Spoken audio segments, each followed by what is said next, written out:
We're going to jump from France to one of the French territories, the little island, half island of Haiti. If you look on a map, you'll find that Haiti is part of the island of Hispaniola. On the one side of Hispaniola is the Dominican Republic, that's on the east. On the west side is Haiti. Haiti was at this time controlled by the French, and all of a sudden in 1791, the slaves revolted. Now, of all the revolutions that occurred in the Western Hemisphere,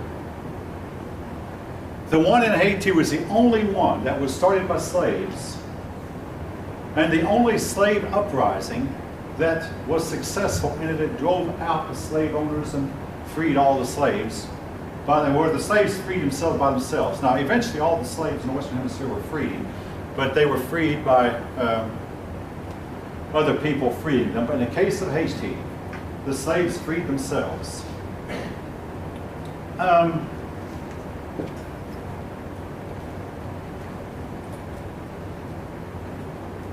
Now, I have tried to pronounce that name, but the leader of the Haitian Revolution was a slave named, does anyone know how to pronounce it?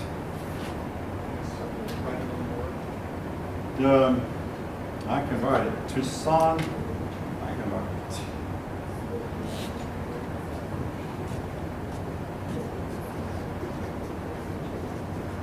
it. Toussaint, L apostrophe O-U-V-E-R-T-U-R-E.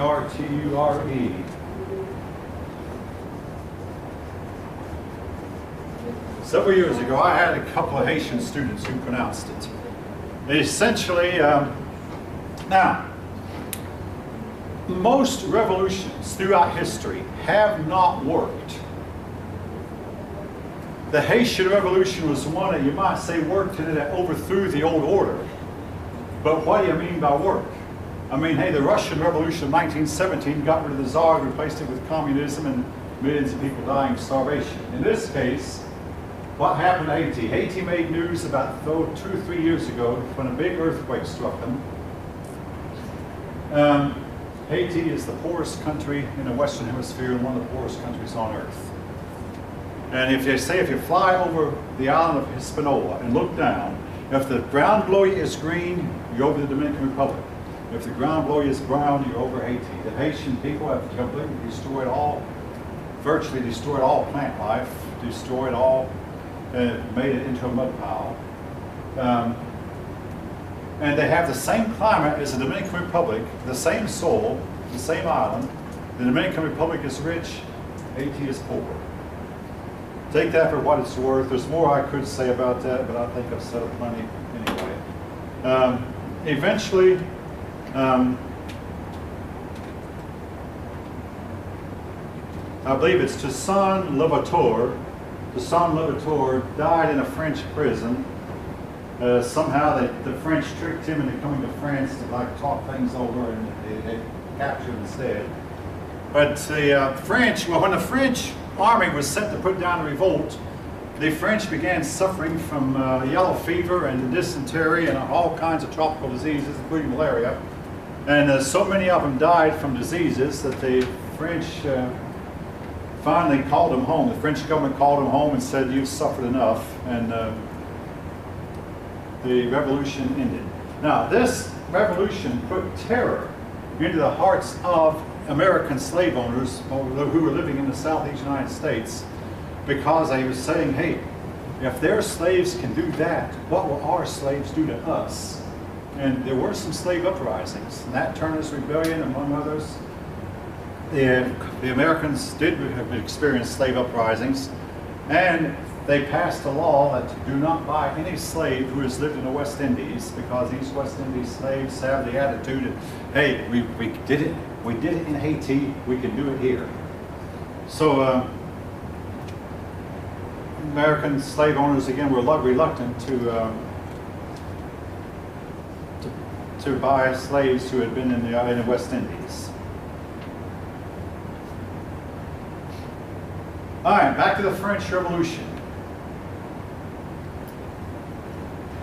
Now, again, folk, we could spend a whole week talking about the French Revolution. We won't. I mean, it's a confusing hodgepodge. At one point it went this way, at another point it went that way, and at one point this group took over, at another point that group took over. One thing the French Revolution lacked was a man like George Washington. George Washington, who was a leader that all sides and all the colonists respected and looked up to. The French Revolution had no such man. Where the result was one man kind of took the lead this year, another man took the lead next year. Eventually a government took over called the Directory. The Directory ended the reign of terror, but it brought about its own problems. Robespierre, who had led the reign of terror, by sending hundreds of people to guillotine, guess what? He wound up going there himself as a victim, you understand, not as an observer.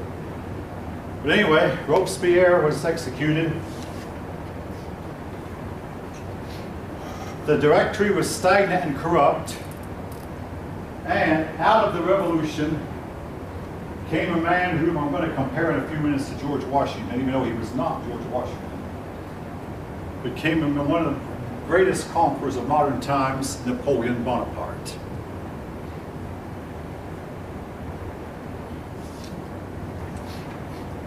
If you read a biography of Napoleon, because it's been about 50 years since I last read a biography, but the biographer described Napoleon as being, he was a younger son of a French nobleman, which meant he would never inherit the title of nobility himself. And in fact, when he joined the army, he was given the rank of corporal.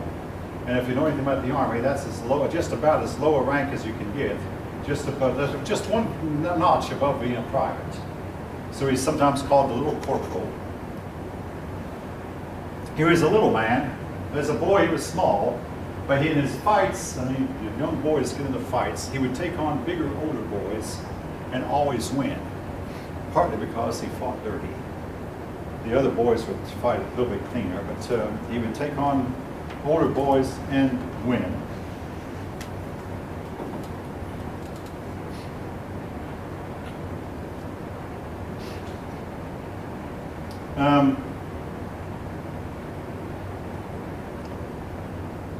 Your book calls him a willful and demanding child who never developed discipline, thriftiness, or loyalty. But nevertheless, he came to France, and once in the army, his fighting ability got him to work his way up through the ranks fairly quickly. He became a field marshal, basically that's like the rank of general, and he was sent to Egypt, and his job was to conquer Egypt for France and then conquer Syria and conquer Palestine, Egypt, Palestine, and Syria. Well, he did defeat the Egyptians, and while there he observed the pyramids, and there's all kinds of stories about speculation about what happened to him when he went inside the Great Pyramid. He never would tell us, but anyway, he did go inside the Great Pyramid, conquered Egypt, then went on to Palestine, which is today Israel, and there he lost miserably. Well, when he saw how bad conditions were in France, he left his army, just left his defeated army back behind and said, "Phooey on you," and sailed back to France and took overthrew the Directory. Now, if you look at his picture, you hardly will ever see an uglier man. He was a little man and a runt. And like Adolf Hitler, who was to come later, the people who put him in power believed, we'll set up as a puppet, and once in power, we'll control him. He'll be a figurehead. They were wrong. Once in power, he took over and he ran the government as he pleased, and he ran things the way he wanted to. But with him, at least temporarily, the French Revolution came to an end. And the fighting within France stopped. Well, Napoleon had learned something about the army from the way the French had fought off the Austrians. So he mobilized, again, every able-bodied man in France, exempting practically no one. And with this army, he was able to conquer much of Europe. He conquered Holland and gave Holland to one of his brothers. He conquered a lot of Italy and gave Italy to be ruled by another one of his brothers. He attempted to conquer Spain. He sent an army to Spain, but in Spain, there was a man from Britain who came in to help the Spanish with the British Army called Wellington. Now, any of you who know anything about who I'm talking about, Wellington was a man who eventually defeated Napoleon.